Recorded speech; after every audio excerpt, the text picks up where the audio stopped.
Merci, Monsieur le Directeur Général. Vous aviez déjà annoncé Boris Nestrovsky, que vous connaissez sans doute tous, le manager des mobilités actives de la direction. Je vais juste profiter pour le remercier, ainsi que toute son équipe, pour l'organisation de cette journée, parce que ça fait des mois qu'on échange, et moi je suis juste une petite partie des échanges que nous pouvons avoir. Il se cache beaucoup de travail derrière tout ça, donc merci beaucoup et bravo à vous tous pour cette organisation. Boris, le plaisir de te donner la parole pour nous expliquer la gouvernance du plan Wallonie cyclable 2030 qui va fonctionner. Merci. Bonjour à toutes et à tous, donc très heureux de vous voir aussi nombreux aujourd'hui. Dans la continuité du mot du ministre Henry et de monsieur William, effectivement, je vais vous présenter le plan d'action Wallonie cyclable 2030.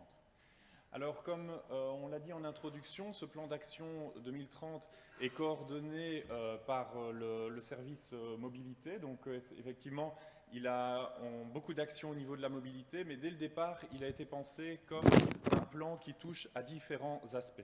L'objectif étant véritablement de pouvoir utiliser tous les leviers possibles pour développer le vélo en Wallonie. C'est pour ça que des actions liées à la santé, des actions liées à l'environnement, des actions liées à l'économie ont également été présentées pour donner tous les arguments possibles, pour donner toutes les motivations possibles aux gens de se déplacer à vélo.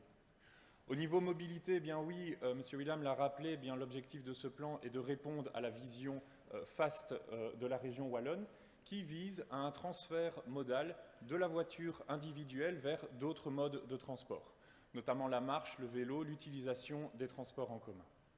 Alors, derrière ces chiffres, il faut surtout y voir l'objectif de faire évoluer nos modes de déplacement, mais aussi nos habitudes de nous déplacer.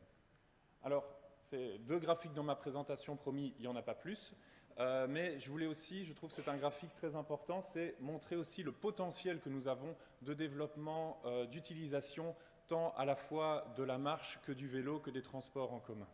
Fort heureusement, le vélo, la marche sont des modes de déplacement fort utilisés pour des déplacements inférieurs à 1 km, mais l'on voit que pour des déplacements inférieurs à 5, 10 km, cette part de mode actif diminue très fort. Et là, ce potentiel est donc très important. On a vraiment une part modale à aller chercher pour ces déplacements courte distance, que ce soit à pied ou à vélo. Donc oui, le développement de la marche, du vélo en Wallonie est quelque chose de totalement réel. Dans la déclaration gouvernementale, le gouvernement a aussi mis en place et intégré le principe STOP qui nous vient de Flandre. Donc les lettres ne veulent pas dire STOP, arrêtons la mobilité, mais viennent bien des mots en néerlandais piéton, cycliste, transport en commun et voiture. Et donc un principe que nous intégrons de plus en plus au sein aussi de l'administration dans l'analyse des dossiers, à savoir une prise en compte tout d'abord des piétons, puis des cyclistes, puis de transports en commun et des voitures. Ça ne veut pas dire que l'un est laissé de côté seulement. On réfléchit à l'ordre, aux besoins de chacun de ces modes de déplacement dans cet ordre. Alors après ces petits mots d'introduction, véritablement le plan d'action. Donc le plan d'action 2030 vient dans la continuité aussi du précédent plan d'action et du travail qui est mené depuis de nombreuses années dans l'administration, et un plan qui se décline en 4 volets et différentes mesures. Tout un aspect gouvernance, où là, l'on se donne vraiment les moyens stratégiques, tout ce qui est la transversalité au niveau de l'administration et aussi avec les autres partenaires communaux, provinciaux, pour développer le vélo en Wallonie. Rouler, stationner en sécurité. Je sors de chez moi, j'ai un vélo dans mes mains, et donc devant moi, j'ai une infrastructure de qualité, j'ai un réseau cohérent pour pouvoir rouler à vélo. Offrir des services, je sors de chez moi avec mon vélo, j'ai l'infrastructure, j'ai été mis en confiance pour me mettre sur mon vélo, pour rouler. J'ai été rassuré par rapport aussi à des choses comme les problèmes contre le vol, donc toute une série de services qui m'ont aidé. Communiquer et sensibiliser, là véritablement, on m'a informé, on m'a dit où je pouvais avoir l'information, où est-ce que je pouvais suivre des formations, etc. Alors, je détaille un peu plus les différents volets, ne vous arrêtez pas sur les lignes, je vais les passer en revue. Première mesure dans assurer la gouvernance, assurer une mise en place de la stratégie vélo. La mesure la plus importante, c'est la mise en place d'une task force gouvernementale qui reprend, bien entendu, l'administration mobilité et infrastructure, mais aussi les autres administrations, l'environnement, l'économie et aussi tout un certain nombre de OIP wallons, la Fédération rurale de Wallonie, la WSR. L'objectif de cette task force, c'est de faire vivre le plan c'est de le faire naître également, de pouvoir à intervalles réguliers échanger entre administrations, entre OIP, pour pouvoir corriger certaines mesures, pour pouvoir mettre en route différentes mesures. Cette task force gouvernementale est alimentée par différents groupes de travail, notamment un groupe de travail représentant des usagers dans lequel différentes associations comme le GRAC, ProVélo, l'Union Wallonne des entreprises siègent pour faire un retour du terrain, pour voir comment se passe sur le terrain la mise en œuvre de ce plan. Deuxième type d'action, tout ce qui est le plan de formation. Différentes formations existent en Wallonie, notamment la formation Mobility Manager, les conseillers en mobilité, les formations en éducation, sécurité, mobilité routière. L'objectif, c'est que le vélo soit bien pris en compte et continue à être pris en compte dans ces formations, mais également de développer de nouvelles formations. Notamment pouvoir développer des formations plus techniques sur tout ce qui est aménagement, réseau cyclable, de pouvoir aussi mettre en place une formation type manager cyclable ou manager mobilité active qui permettra d'avoir une vision 360 degrés de la politique cyclable pour aider tant les administrations communales que des bureaux d'études à mieux prendre en compte le vélo. Assurer un suivi, une évolution de la réglementation, de la planification de la politique cyclable. Une action typique dans ce cadre, c'est notamment l'actualisation, la mise à jour du code de la route avec une prise en compte de plus en plus importante des modes actifs. Assurer le monitoring de la politique cyclable. Derrière cette action, trois choses. Tout d'abord, avoir une meilleure connaissance en termes de statistiques d'utilisation du vélo. Donc ceci pourrait se faire via la mise en place d'un observatoire des modes actifs qui permettra aussi de centraliser les différentes données. Aujourd'hui, de nombreux comptages sont déjà réalisés un peu partout en Wallonie par rapport au vélo. On a des compteurs vélo, on a des chemins du rail qui réalisent des comptages, des bénévoles du GRAC, des compteurs des provinces, des intercommunales. L'objectif, c'est de pouvoir centraliser aussi l'ensemble de ces données, de les rendre les plus homogènes possibles pour avoir des chiffres qu'on va pouvoir comparer et véritablement évaluer l'évolution de la mobilité active chez nous. Un deuxième volet, c'est tout ce qui est une meilleure connaissance des infrastructures. Donc ça passe notamment par la mise en place d'une plateforme qui permettra tant aux communes qu'à la région de venir aussi encoder les infrastructures cyclables de manière aussi ergonomique et agréable, sans nécessairement avoir besoin de compétences en SIG, en cartographie. Troisième élément par rapport à cela, c'est aussi avoir une meilleure connaissance de l'usage, comment les gens vivent le vélo sur les ravels, sur les pistes cyclables, notamment via des enquêtes. Là aussi, c'est un objectif que nous souhaitons donner à cet observatoire des modes actifs, en réalisant par exemple des enquêtes sur le genre, sur la mobilité scolaire à intervalles réguliers. Tout ce qui est roulé et stationné en sécurité. La première chose, c'est définir des réseaux cyclables wallons utilitaires, mais aussi récréatifs. Je rappelle qu'effectivement, c'est un plan gouvernemental et donc là aussi, le tourisme souhaite aller dans ce sens. Là, je me permets de renvoyer vers l'atelier de mon collègue Benoît qui va développer notamment cette thématique tout à l'heure. Tout ce qui est améliorer le niveau de qualité des infrastructures cyclables et faire le bon choix d'aménagement. Donc là, vraiment pouvoir aider les communes, leur donner les outils pour choisir les bons aménagements. Donc là, c'est notamment l'actualisation du site de la Sécurothèque qui est vraiment un peu l'élément central aussi de cette politique. Donc il y a eu un choix qui a été fait de ne pas réaliser des publications papier, mais de bien investir dans un site internet qui justement est beaucoup plus facilement actualisable, dans lequel on peut donner de plus en plus d'informations et qui est de plus en plus aussi utilisé, on s'en réjouit, par les communes. Mettre en place les outils d'investissement pour en mettre en place des réseaux. Donc là, le ministre a rappelé aussi les différentes politiques financières pour investir dans de l'infrastructure en Wallonie. Le PIWACI, le PIMACI et aussi tout le plan infrastructure sur les voiries régionales. Dernier élément de ce deuxième volet, tout le volet stationnement vélo. C'est évidemment aussi quelque chose de très important. Quand on roule en vélo, pouvoir stationner son vélo. Vous êtes d'ailleurs pas mal à nous avoir interrogé. Tiens, où est-ce que je peux mettre mon vélo aujourd'hui? Voilà, on espère avoir répondu à votre demande avec les parkings du SPOE ou le vestiaire. Mais donc, toute la politique de stationnement qui peut être mise en place grâce au PIWACI, grâce au PIMACI, et aussi de futurs appels à projets qui devraient aussi permettre de pouvoir mettre en place du stationnement à la fois dans les écoles et dans les entreprises. Le troisième volet concerne tout ce qui est la mise en place de services. Donc là, on est dans tout ce qui est l'aide à la réparation et au recyclage de vélos via des points vélos. On va pouvoir aussi bien donner son vélo à des professionnels. Donc là, c'est aussi plutôt du réseautage, faire connaître aux gens où est-ce qu'on peut faire réparer son vélo par des professionnels.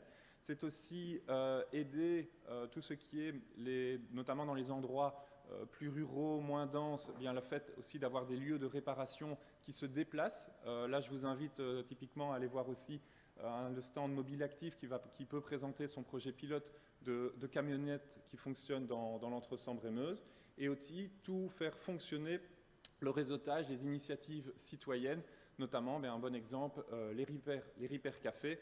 Et sur cette thématique, je vous renvoie aussi vers l'atelier de cet après-midi sur le recyclage et la réparation de vélos. Tout ce qui est l'offre de vélos à louer, à tester. Le vélo représente, il est vrai aussi pour certaines personnes, un investissement. Il est important de pouvoir tester son vélo, de savoir quel vélo convient le mieux en fonction de son usage. Donc là aussi, la région souhaite faciliter ce type d'action, mène aussi des projets pilotes sur tout ce qui est la location du vélo. Développer les formations de mise en selle et les actions de déplacement à vélo. Donc typiquement, ça se fait pour les écoliers, type le brevet du cyclisme, mais d'autres acteurs mènent aussi leurs actions. Ce sont aussi des projets notamment menés par des citoyens, comme le GRAC qui fait des formations vélo dans le trafic. Parfois, ce sont des choses qui, à la base, ne visent pas la mobilité, mais typiquement, des actions comme « Je pédale pour ma forme » sont des actions qui favorisent aussi le transfert modal, qui permettent à des gens de se remettre à vélo, parfois plus dans un objectif tourisme ou santé. Troisième, autre niveau, au niveau des services, tout ce qui est les aides à l'achat. Donc là, typiquement, je parle des primes vélo à destination des citoyens, à destination des entreprises. Un autre appel à projet aussi devrait être lancé, plutôt une ouverture des primes devrait être lancée aussi pour permettre l'acquisition de vélos à destination des entreprises de cyclo-logistique. Autre service, justement tout ce qui est développé, le cyclo-logistique urbaine, donc qui dispose aussi de son petit plan d'action. Là, c'est mon collègue Pascal Mouns qui mène tout ce projet. Je vous renvoie aussi vers un webinaire qui a été réalisé il y a quelques semaines par la cellule mobilité active de l'UE sur cette thématique, dans lequel pas mal d'intervenants justement ont pu interagir et montrer tout le potentiel du déplacement des marchandises à vélo en Wallonie. Dernier service, dernier volet au niveau des services, toute la lutte contre le vol. La région wallonne travaille avec la région flamande et la région bruxelloise à la mise en place, plutôt à l'élargissement du projet MyBike sur l'ensemble des régions belges. Donc l'objectif est que prochainement, tout ce qui est la lutte contre le vol de vélo puisse se faire non plus par un marquage du numéro national, mais par un code unique, avec aussi le fait de pouvoir avoir accès à une plateforme partagée entre les différentes régions du pays. Dernière thématique de ce plan d'action, tout ce qui est la communication et la sensibilisation. L'objectif est de continuer, bien entendu, à donner de l'information via des publications, que ce soit des publications générales comme la Wassy News, où vous, donc les 320 participants, vous êtes bien entendu inscrits. Des publications comme la Cématec, donc publication qui sort à intervalles réguliers, dans lequel on peut donner de l'information. Une publication que vous retrouverez ici, notamment au niveau des stands de la région wallonne, sur tout ce qui est les réseaux cyclables, ou des publications réalisées par la cellule EMSR, donc typiquement une publication guide de démarrage récent sur la mise en place de vélobus. Nous souhaitons aussi continuer au fait à pouvoir toucher de plus en plus les différents publics. Je reviendrai un peu en faisant un petit retour sur les audits, mais là, nous souhaitons vraiment de plus en plus montrer toutes les actions qui sont qui se réalisent sur le territoire wallon, vous aider aussi à communiquer, mieux communiquer aussi sur ce que nous faisons au niveau de la région wallonne.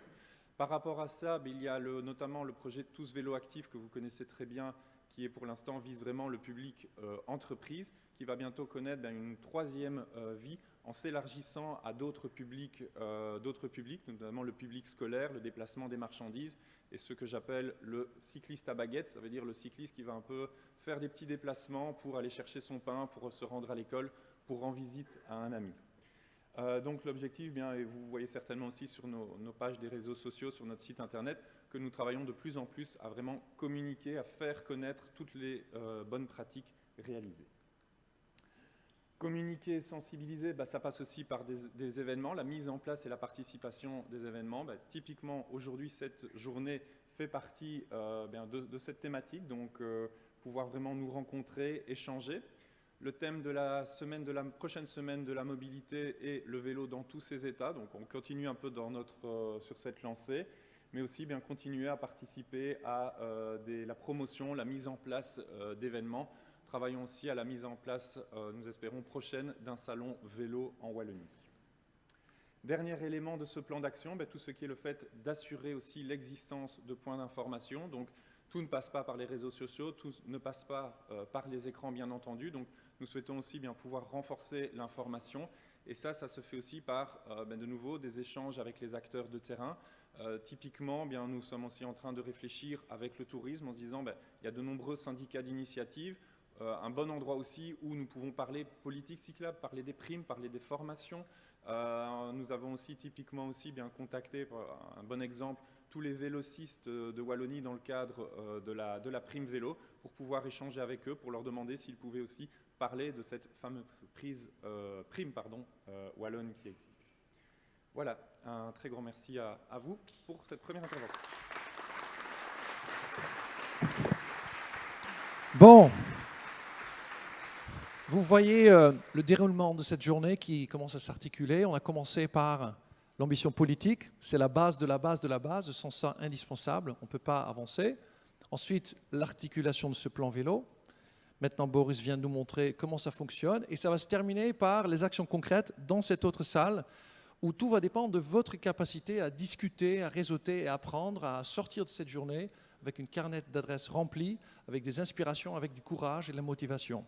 Mais dans ce trajet qui va vraiment de la politique vraiment jusqu'au terrain, il y a quelque chose qui est très important, qui n'est pas très séduisant à premier abord, et c'est le monitoring. C'est vraiment ce sujet, on se dit oui, c'est beaucoup de données, ce n'est pas forcément quelque chose qu'on a envie de faire en premier, on préfère parler des pistes cyclables, etc. Mais pourtant, c'est vraiment la base de la base. Et c'est pour ça qu'on va faire un focus sur ce sujet maintenant, en vous présentant 3 outils qui nous permettent de savoir d'où est-ce qu'on vient, et où est-ce qu'on va? Et surtout, comment on va pouvoir savoir où on est au milieu? Parce que c'est comme ça qu'on va pouvoir se comparer aussi entre villes, par exemple. On va commencer par Boris Nastrovsky qui va nous parler d'une audit qui a été fait sur les 107 villes qui ont été auditées parce qu'elles ont profité de ces financements qui étaient disponibles pour savoir quelle est la situation du départ.